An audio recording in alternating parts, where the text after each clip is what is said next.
China makes it back into the UN Human Rights Council, clearly on its stellar human rights record.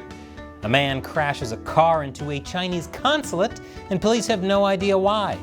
China's property market takes another hit, and it could be the last for this piñata. That and more on this week's China News Headlines.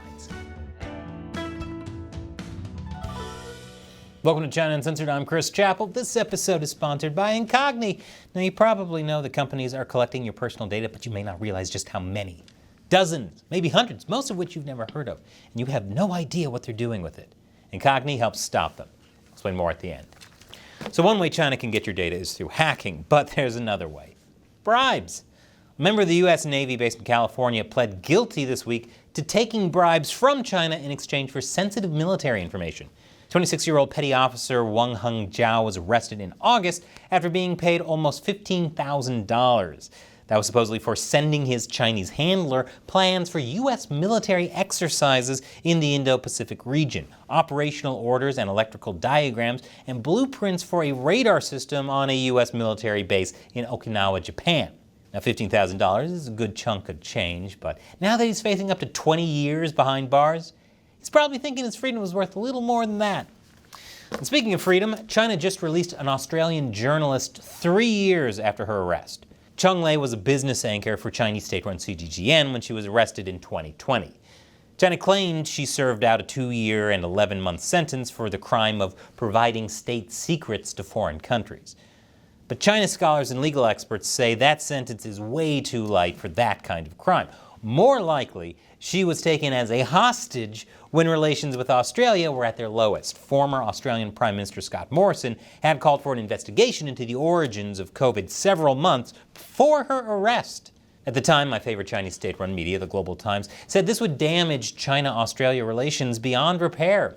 In retaliation, China put tariffs and trade barriers on a number of Australian goods. Australia exports more than it imports from China, and China is its largest trading partner. So that was definitely planned to cause maximal pain. China only let up after Morrison left office, and current Prime Minister Anthony Albanese worked on thawing relations with Beijing. Albanese met with Xi last November on the sidelines of the G20 summit in Bali. Albanese reportedly raised Cheng Lei's case directly with Xi. Was that what got her released? Who knows? But Albanese is planning to travel to Beijing later this year, and he was facing public pressure to get her released before he did. That could be a sign that China is rewarding him for good behavior. He hasn't taken up Morrison's call for an investigation into COVID since he took office, and he also suspended a complaint with the WTO over its trade restrictions after China agreed to review them earlier this year. You see, diplomacy with China is actually really simple.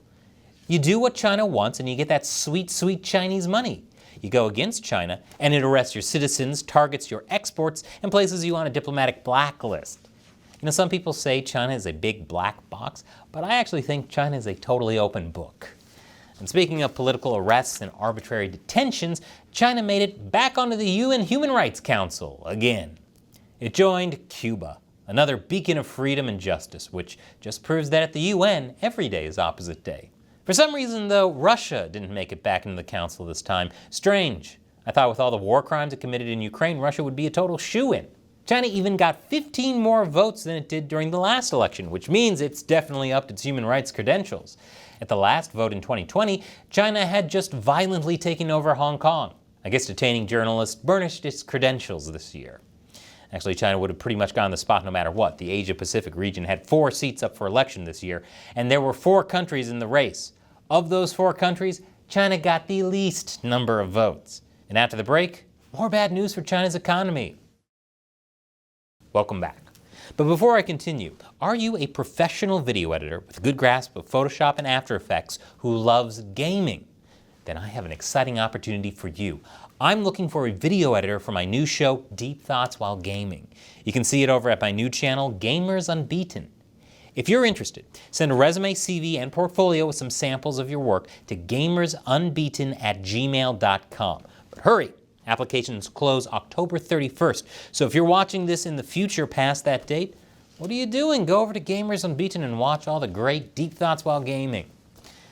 The state of Utah is suing TikTok, claiming it's damaging children's mental health. It said in its lawsuit that TikTok lured in children with its highly powerful algorithms and manipulative design features. It also accused TikTok of lying to consumers about its connection to Chinese parent company ByteDance, saying it misrepresents itself as an independent US company.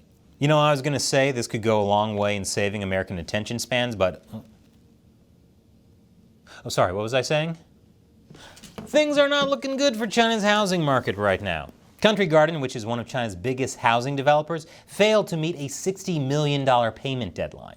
It also admitted that it's likely to default again because of the slow housing market. Country Garden isn't the only one that's gone from hero to zero in the last few years. Chinese property developer Evergrande could also be on the brink of uncontrollable collapse. That's what investors told the Wall Street Journal if a debt restructuring plan they'd been working on over the last 2 years falls apart. Evergrande said it was forced to abandon the plan after the Chinese government prevented it from issuing any new securities. The reason, it said, was because its main onshore subsidiary was under investigation. To put this into perspective, this would be like Amazon and Walmart collapsing at the same time. These are two huge giants of the housing industry, and the fact that the government isn't running in to save them could mean it's done bailing out failing private companies. This could have knock-on effects for future investment in China as well. The calculus for a lot of investors has always been that the Chinese government would step in when a company goes south. But we haven't seen that happening with Evergrande or Country Garden so far. And if the government was going to step in and try and save them, you would have think they'd have done it by now.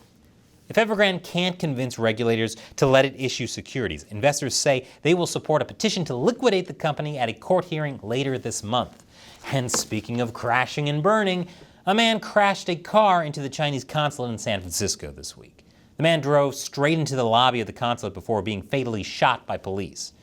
What motivated the man to do this, police haven't said. They also haven't released the man's identity, so we don't know anything about him. But an anonymous White House spokesperson told the Associated Press that they think the driver was acting with malign intent. If the witness accounts are accurate, I would say so too. I heard a really loud bang. I thought it was like gunshots. But I turned to the left and there was smoke. Shin says he saw the driver dressed in a blue polo shirt and gray jeans with blood on his head, holding 2 knives, standing by the blue car and a security guard trying to detain him. Shin and others ran out of the building through the damaged doorway. I turned back and I saw the guy was taking out a crossbow, like one of those crossbow shooting things. Fortunately, no one but the driver was injured. Or dead. And this episode is sponsored by Incogni. Whenever you do anything online or use your apps on your phone, there's a huge number of companies that collect your personal data. When I signed up for Incogni, I found out just how many data brokers had my information, without my permission. And these companies can get hacked, which means even more companies could get my private information.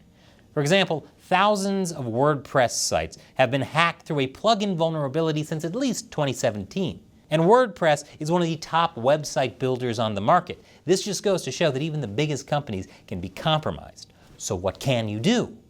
Get as many companies as possible to delete your data off the internet. And that's what Incogni does for you. Incogni has already gotten my details removed from 99 of these data brokers, with a lot more in progress. And I didn't have to do anything after signing up. Incogni just did everything for me. So I recommend you get Incogni for yourself. Click the link below or go to incogni.com/uncensored. The first 100 people to use the code Uncensored will get 60% off. Get your personal data off the market with Incogni. Once again, I'm Chris Chappell. Thanks for watching China Uncensored.